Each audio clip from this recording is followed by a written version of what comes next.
Les conseils évangéliques par le Père Molinier. Première partie. La chasteté.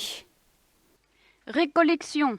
Prêché à Art-sur-Meurthe les 20 et 21 octobre 1973. Première instruction. Que je vous explique ce que j'appelle la sagesse des conseils évangéliques et en quoi cette sagesse est obligatoire. Alors ça part du caractère totalitaire de l'évangile, dont le commandement suprême est très simple: tu aimeras ton Dieu de toutes tes forces, de toute ton âme, par-dessus toute chose et plus que toi-même. Et le second commandement, qui est semblable au premier, tu aimeras ton prochain comme toi-même. Bien. Est-ce que c'est... Alors, le premier paradoxe, c'est ça, c'est que c'est à la fois obligatoire et que ce n'est pas juridique. Voilà ce qu'il faut comprendre.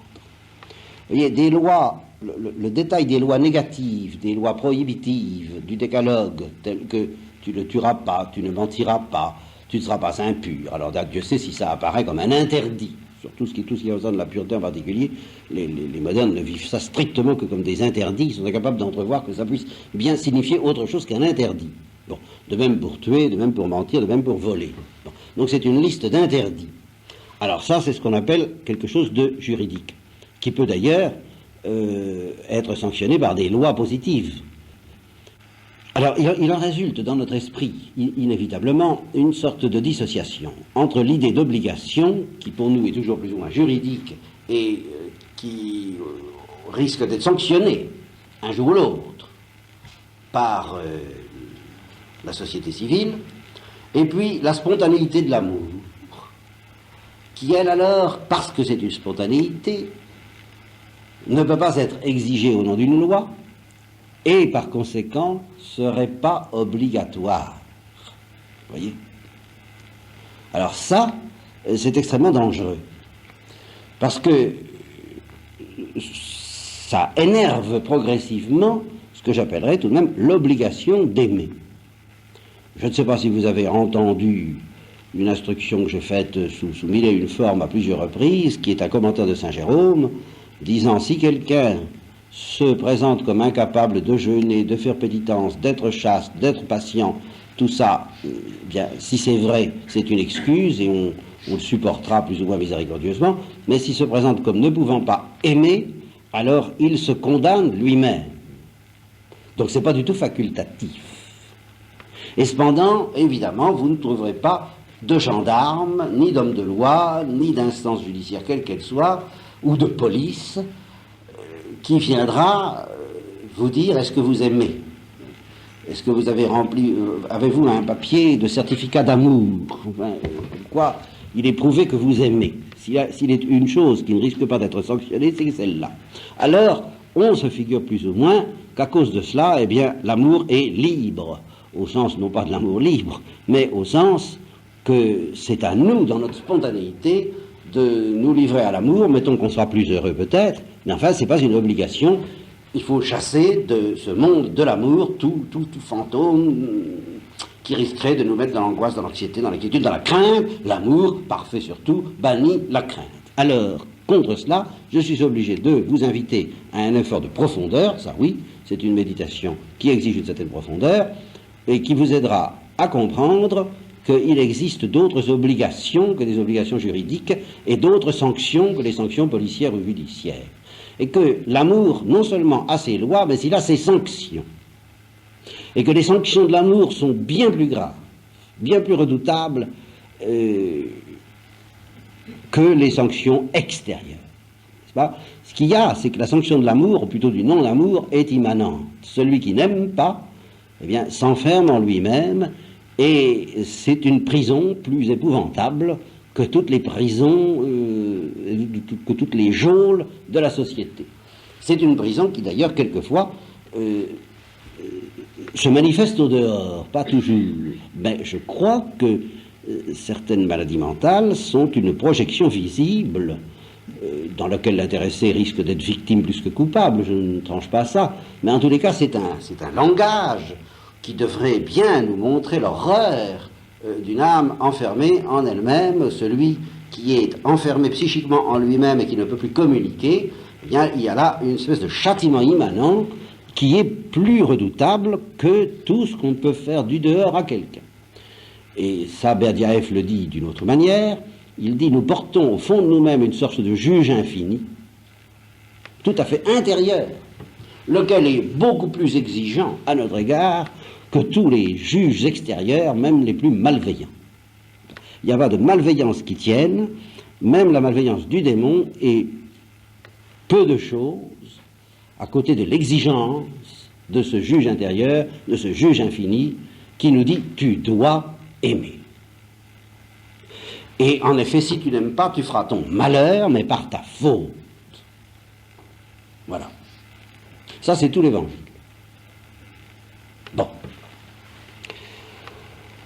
Alors, à cause de ce caractère obligatoire et en même temps spontané de l'amour, le Christ nous prévient, si vous ne vous convertissez pas pour devenir comme des enfants, c'est-à-dire pour être capable d'aimer spontanément, pour avoir un cœur qui ne se défend pas, parce que c'est extrêmement difficile, voyez, mais c'est une difficulté à l'envers, c'est ce que je dis dans la lettre, vous verrez, c'est une difficulté à l'envers, la difficulté d'aimer, n'est-ce pas? La lutte pour la vie, le courage, l'héroïsme, c'est difficile, en sens qu'il faut serrer les poings quelquefois et mener une lutte difficile, âpre, n'est-ce pas? Bon, mais la difficulté de l'amour, c'est la difficulté de ne pas être âpre. Ben ça, c'est difficile. De ne pas se durcir, de ne pas se raidir, de ne pas se renfermer en soi-même. Ben ça, c'est très difficile, et tellement difficile, surtout à nous pécheurs.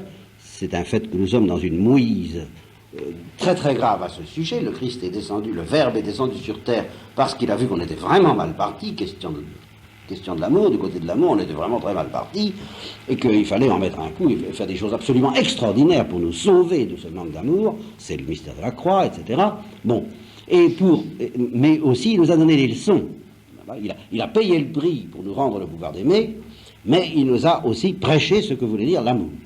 Et alors là, il ne nous dort pas la pilule, c'est obligatoire de devenir un enfant. Si vous ne vous convertissez pas pour devenir un enfant, des enfants, vous n'entrerez pas dans le royaume des cieux. Voilà, ça c'est net. Donc c'est tout à fait obligatoire et ça n'a rien de juridique. C'est pas un interdit. Ou alors ça ressemblerait à ces curieux interdits d'interdire de mai 1968. Vous voyez ?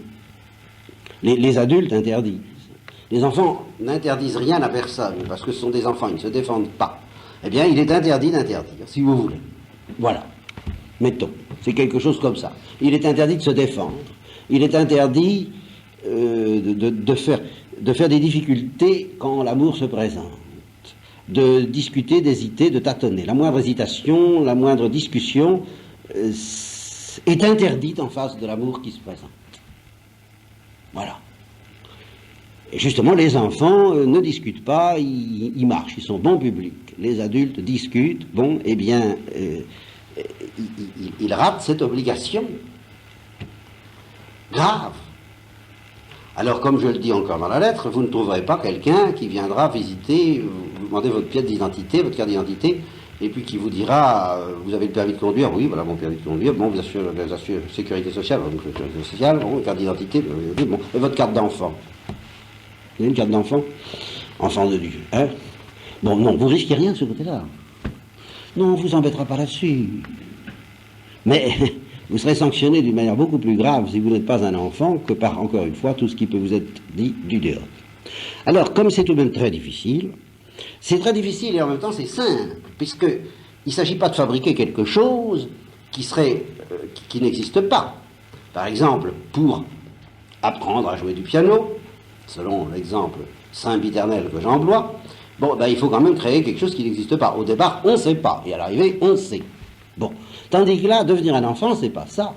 Ça n'est pas au départ, l'enfant n'existe pas, il est là. Il est là, simplement, il faudrait le laisser sortir.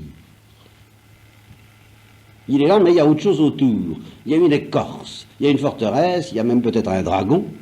Hein. Eh bien, il faut tenter une sortie. Voilà, l'enfant est assiégé. Il n'y a pas à le créer. Il vous a été donné par Dieu. Vous avez un cœur d'enfant. Mais alors pour le trouver, hein, pour l'atteindre, pour avoir affaire à lui, hein, les autres et vous-même, ben c'est du travail. Eh bien, le Christ dit, bon, il faut y arriver. Il faut y arriver. Alors, pour vous y aider, pour vous aider à laisser sortir ce cœur d'enfant, naturel et surnaturel, mais vous n'avez pas trop à vous occuper de ça, parce que sitôt que le cœur naturel sort, Dieu le comble de grâce immédiatement, ça devient un cœur surnaturel, donc bon, il n'y a pas de problème. Il suffit, le cœur naturel me suffit, dit Dieu, ça fera l'affaire, laissez-le sortir, tout ce que je vous demande. Hein. Bon, ris ou pleure, fais quelque chose, mais ne fais pas cette tête-là. C'est encore la même chose, n'est-ce pas? Sois un enfant, puisque les enfants rient ou pleurent. Que de fois je l'ai dit, hein.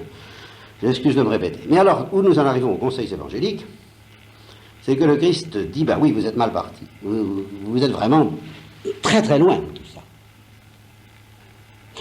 Et alors, j'ajoute pour votre instruction, mes pauvres enfants, qui n'êtes pas encore des enfants, que moi qui sais à quoi m'en tenir sur le cœur humain, bah, pour vous aider à vous dépatouiller de cette situation assez affreuse, je vais vous indiquer vos 3 grands ennemis, les 3 grands dragons qui montent la garde autour de votre cœur d'enfant pour l'empêcher de sortir.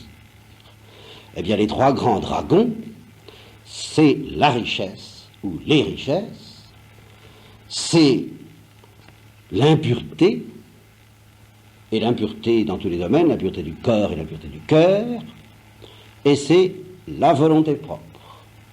Voilà les dragons. Voilà les ennemis.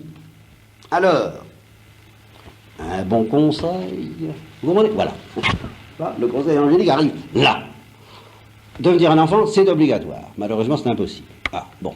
Je t'y aiderai, ça, je te ferai la grâce. Bon. Mais, faut tout de même que tu m'aides à t'aider. Je ne dirais pas aide-toi, le ciel t'aidera. Mais je dirais plutôt que Dieu, qui est le ciel, ou le Christ, nous dit aide-moi à t'aider, et je t'aiderai. Eh bien, aide-moi à t'aider en te méfiant de 3 choses, principalement de 3 choses. C'est à chacun de découvrir, bien sûr, quel est son ennemi. C'est pour ça que ce n'est pas aussi obligatoire. Les richesses, ou telle richesse, ou tel genre de richesse, n'est pas également nocif aux uns et aux autres. Il y a même des paradoxes à ce sujet-là. Quelquefois, les richesses sont nocives à celui qui ne les possède pas. Seulement il les convoite. Eh bien, il les convoite, et de ce point de vue-là, arrivent les dangers de notre civilisation d'information. Parce qu'on nous les montre tellement sous le nez, on fait passer tant de richesses sous le nez de ces pauvres qui doivent se contenter de l'odeur du repas pour repas, hein, que c'est sous cet angle-là qu'en effet notre civilisation risque de ne pas favoriser l'évangélisation des peuples. Parce que, indépendamment du fait qu'elle ne leur donne pas suffisamment à manger, ce qui est indiscutable, ils ne se contentent pas de ça. Ils se contentent d'aggraver leur envie au cube, en leur mettant sous le nez alors les richesses incroyables de certains. Le luxe inimaginable qui provoque chez les pauvres une convoitise telle que, bien ils ont tous les malheurs, ceux-là, hein, parce qu'ils n'ont pas de richesse, mais cependant, ils sont mis en échec par la richesse comme s'ils étaient riches. La richesse est un de leurs ennemis, parce qu'ils ont une certaine manière de le convoiter, et il y a une espèce de férocité des parvenus en particulier. Ceux qui ont démarré à zéro. À ceux-là, vous savez, hein, se cramponnent. Alors, le Christ nous prévient que vous soyez riche ou vous ne soyez pas riche, c'est un danger mortel. Alors là, comme il est difficile à un riche d'entrer dans le royaume des cieux, mes pauvres petits, mais un chameau passera plus facilement par le trou d'une aiguille. Et les apôtres, vous savez l'état dans lequel ça les a mis. Alors, c'est pas obligatoire, si vous voulez, de vous séparer de vos richesses. C'est là où je dis ça dépend. C'est à vous de savoir si c'est votre main droite ou votre main gauche qu'il faut couper. Il y a des chances pour que vous ayez à couper quelque chose. Mais c'est pas obligatoire que ce soit la main droite ou la main gauche, c'est à vous de savoir. C'est en ça que c'est pas aussi obligatoire que l'amour. L'amour, c'est obligatoire. Mais à titre de moyen, lutter contre l'ennemi de l'amour en nous, celui qui concrètement est dangereux, ben, ça devient obligatoire pour moi. Mais toujours dans la sagesse obligatoire de l'amour, car c'est une sagesse dont je parle en ce moment. Je ne parle pas de folie du tout. C'est la sagesse du vrai bonheur. Bon, alors à toi de voir ce qui te gêne et ce qu'il faut couper, comme je le dis dans cette lettre, pour arriver manchot, mais enfin pour arriver dans la vie éternelle. Et alors si c'est les richesses, eh bien c'est les richesses, parce que ça peut être les richesses. Alors attention, Achtung. Alors là, tout de même, les avertissements sont extrêmement nets et puissants dans l'Évangile. En telle sorte qu'on pourrait très bien comprendre, on pourrait très bien admettre, je ne l'exclus pas, parce que les choses sont plus complexes que ça, quoi. Ça. Je veux dire, il n'y a pas que les fous qui ont compris tout de suite la folie dont je parlerai plus tard pour entrer dans la vie religieuse. Je comprendrais très bien que quelqu'un, ayant un sens aigu, profond, du danger que représente la richesse, uniquement à cause de ça, une chose te manque encore, eh bien, oh non, je vais jamais m'en sortir, eh bien, après tout, ça peut être authentique d'entrer dans la vie religieuse par sagesse, je dirais, parce qu'on sent à quel point, certains le disent, d'autres, ils diront, bah oui, d'autres pourraient s'en sortir, mais moi pas. Je serais un requin, je serais terrible, je perdrais mon âme si je n'y renonce pas. Vaut mieux que j'y renonce. D'autres peuvent se payer ça, moi je peux pas. Bon, c'est un motif légitime. Sagesse obligatoire pour celui qui s'est rendu compte que la richesse est un danger mortel pour son esprit d'enfance. Alors, autre danger, l'impureté. Alors là, l'impureté affective, l'impureté du corps, que dire à ce sujet-là? Je ne sais plus ce que je dis dans la lettre, d'ailleurs. Enfin, non, j'insiste pas, je dis c'est un des dangers. Le sexe, bon, il suffirait peut-être de regarder la pornographie qui s'étale sous nos yeux et de faire un minimum d'effort, de descente en soi-même, un peu honnête, pour reconnaître que ce monde-là est tout de même une pente savonneuse. Et que nul, sans être fou, précisément, mais d'une très mauvaise folie, alors là, celle-là, ne peut dire « je saurais m'arrêter ». Alors, devant une chose aussi, devant une richesse, car au fond c'est une richesse, mais particulièrement puissante et particulièrement vaste comme emprise sur le cœur humain, il peut être sage, évidemment, de s'abstenir. Et c'est ça le conseil évangélique. Et alors là, j'avoue qu'il y a tout un côté des tartes à la crème d'aujourd'hui qui va dans ce sens-là sans s'en douter. Moi, je suis prêt à jouer le jeu avec un certain nombre qui vous disent ceci, mais pourquoi exalter tellement la virginité, qui doute de la virginité perpétuelle de Marie, la virginité, oh là là, quoi, c'est pas un épanouissement, ça, c'est pas de la vertu. C'est sous-humain, c'est inférieur. Si on ne peut pas faire autrement, bon, peut-être. Mais enfin, le véritable épanouissement, eh bien, c'est l'amour humain, et quand ils ne sont pas trop de mauvais poils, ils consentiront à ce que ça soit sanctionné par le sacrement de mariage, ou par l'institution du mariage. Mais ils diront, alors voilà, et ils disent, et les psychologues et les psychanalystes le disent, alors là, c'est une tarte à la crème d'aujourd'hui, il est plus méritoire, il est plus difficile, il est plus épanouissant aussi, enfin, il est plus vertueux d'exercer la vie sexuelle dans le mariage, en contrôlant, dans un équilibre harmonieux, n'est-ce pas, nos pulsions. Je bois à leur santé, et c'est plus vertueux que de s'abstenir. Je veux bien que... Eh bien oui, en effet, c'est tellement vertueux. Je le dis dans la lettre, je suis d'accord, au plan d'une sagesse, le sommet, oui, le sommet de la chasteté, comme d'ailleurs le sommet de la pauvreté, comme le sommet de l'obéissance, finalement, c'est de se priver de rien. À la limite, je suis d'accord. comme au royaume des cieux. Dans le royaume des cieux, nous y serons, nous ne nous priverons de rien du tout. Je suis d'accord, j'accorde même que plus on est saint, plus on aime Dieu, plus on aime, moins on a besoin d'avoir peur des richesses, du sexe et de la volonté propre. Mais je suis tout à fait d'accord. Je suis tout à fait d'accord, mais justement c'est là qu'intervient le conseil évangélique qui s'adresse, non pas, encore une fois, pour le moment, dans sa dimension de sagesse, à ceux que brûle un pressentiment de la folie de Dieu, nous y reviendrons après, mais à ceux qui, au contraire, ont suffisamment de bon sens, d'honnêteté et d'humilité pour qu'on leur dise, tu vois cet idéal des psychologues, psychanalystes, n'est-ce pas, contrôlés parfaitement, dans une harmonie sans faille, l'épanouissement de toutes les pulsions de ton être, tu t'en sens capable? Hein? Tu te sens capable? Tu t'assieds, tu as calculé la dépense, tu es d'accord? Bah, je ne dis pas la plupart, car ils sont peu nombreux. Mais enfin, le petit nombre de ceux qui ne sont pas complètement fous de présomption répondra à l'unanimité au non. Je m'en sens sûrement pas capable. Alors, un bon conseil. Renonce à ce buisson ardent. Tu t'en sortirais pas vivant. Il y a des chances.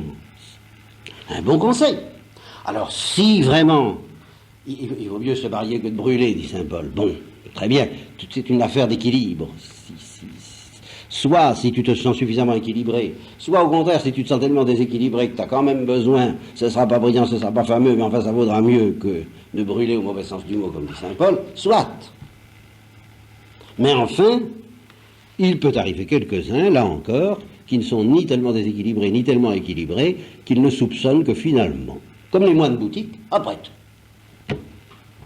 Les moines bouddhiques, ceux qui disent, eh bien oui, il y a un épanouissement authentique dans le célibat, et un épanouissement, une intériorisation, une intensité de vie intérieure, une liberté de l'esprit, une liberté humaine, une liberté naturelle, plus grande grâce au célibat. Ben oui, c'est une sagesse.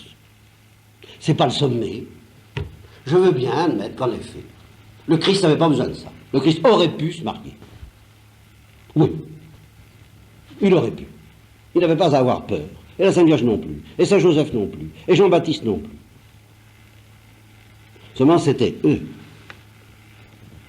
Et alors, nous, eh bien, il peut arriver que Dieu nous dise, nous murmure au creux de l'oreille, et ça peut comporter toutes sortes de nuances. Il y a la nuance que je viens d'évoquer là, bon, un bon conseil, tu y renonces complètement, mais il y a la nuance tellement ridiculisée que je n'oserais pas en parler, si ce n'est dans un auditoire aussi favorable et bienveillant que vous.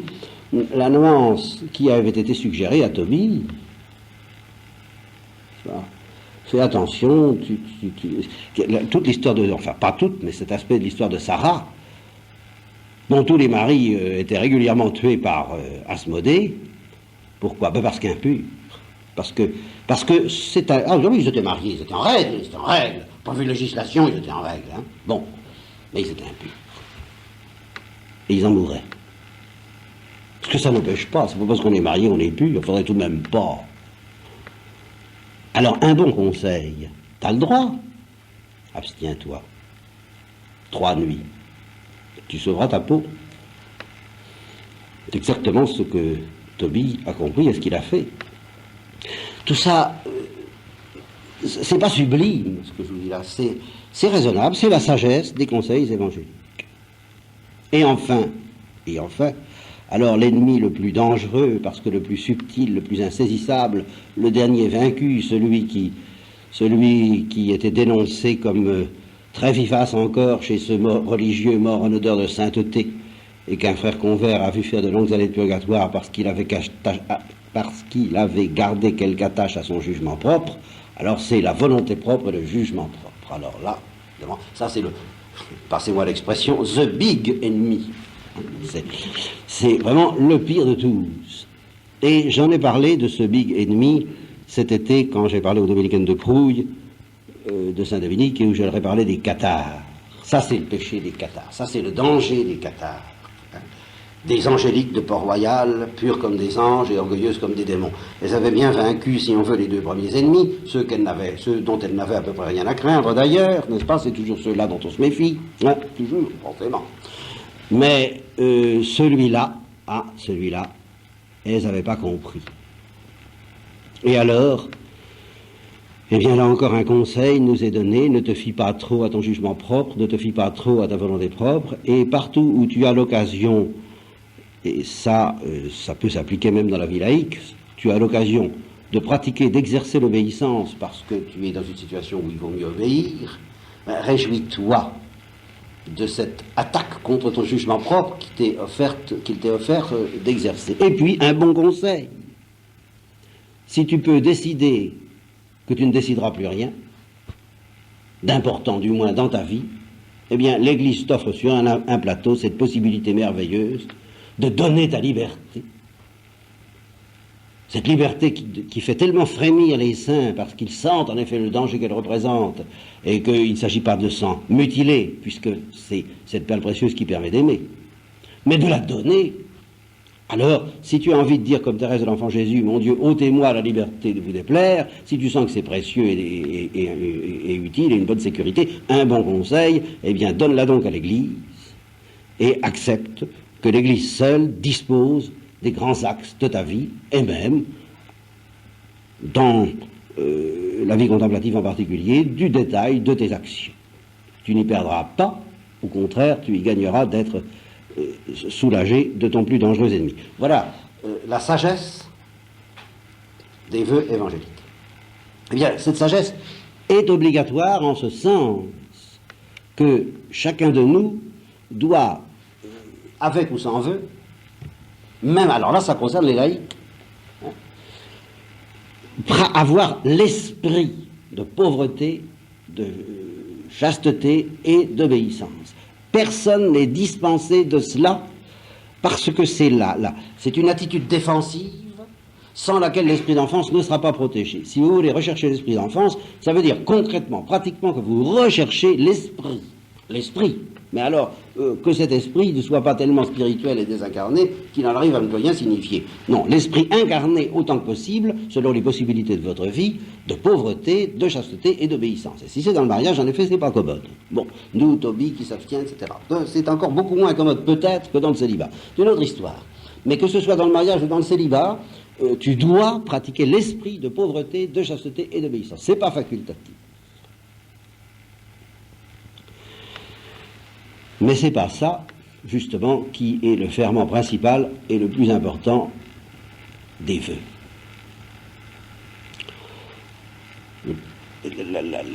Les modernes, vous voyez, si on se contentait de ça, eh bien oui, effectivement, il faudrait dire comme les modernes, qu'au fur et à mesure qu'on se sanctifie, qu'au fur et à mesure qu'on retrouve l'esprit d'enfance, eh bien on n'a plus besoin de pratiquer, d'avoir peur des richesses. Alors ici, toute une rengaine que vous connaissez bien, tout ça a été créé par Dieu, l'homme doit le cultiver, faire un monde meilleur, tout ça est bon, pourquoi s'en méfier, pourquoi faire une distorsion, pourquoi être passionné pour son travail d'un côté et puis le mépriser de l'autre dès qu'on entre à l'église, comme on invitait les spirituels du XVIIe siècle à le faire. Mais non, tout ça est magnifique, tout ça est passionnant, et si justement c'est dangereux, c'est parce que nous ne sommes pas assez parfaits.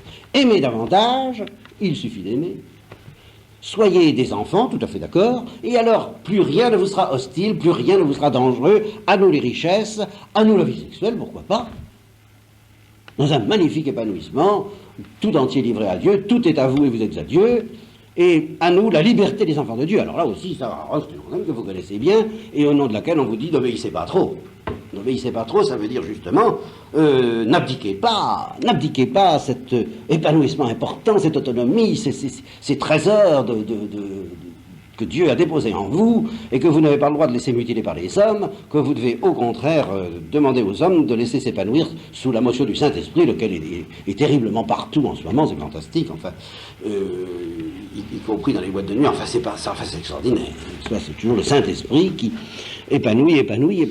Eh bien, le comble, je vous répète, c'est que c'est vrai, et qu'on pourrait se contenter de dire ce que je viens de vous dire, oui, mais vous savez, vaut mieux être Vaut mieux être modeste, vaut mieux être humble, vaut mieux être prudent, vaut mieux pas trop la ramener, vaut mieux pas trop croire que c'est arrivé, parce qu'on risque de dégringoler de très haut. Hein. Je pourrais me contenter de dire ça. Mais c'est pas ça qui m'intéresse le plus. C'est ce que je dis dans cette lettre. Ce qui m'intéresse, c'est de dire, ben soit. Au fond, c'est vrai. Au fond, c'est vrai. C'est une prédication très dangereuse, parce que c'est une prédication qui consiste à vous dire, n'ayez pas peur des microbes au moment où il y a plus de microbes que jamais, hein, sous prétexte que la santé n'a pas de microbes. Évidemment. Évidemment. La santé n'a pas de microbes. Donc la santé, la vraie santé, la santé parfaite, n'est-ce pas, n'a pas besoin d'avoir peur des microbes. Non, c'est tout à fait d'accord. Celle-là, elle peut y aller. Hein. Mais alors dire ça au moment où il y a des microbes partout, hein, et où celui-là même qui parle est manifestement envahi par les microbes, ben, c'est complètement fou. Je pourrais me contenter de dire ça. Mais j'aime mieux dire, ben non, j'admets, c'est vrai. La liberté des enfants de Dieu est au-dessus de toutes ces restrictions, de toutes ces craintes à l'égard des richesses, à l'égard du sexe et à l'égard de la vie, de l'autonomie, n'est-ce pas ? Et à dépasser tout ça, il suffit d'aimer, aime et fais ce que tu veux. Oui, j'y crois. Ceci dit, même pour quelqu'un qui a compris ça et qui a supposé que ce soit réalisable, eh bien, il y a autre chose qu'il est donné d'entendre à quelques-uns.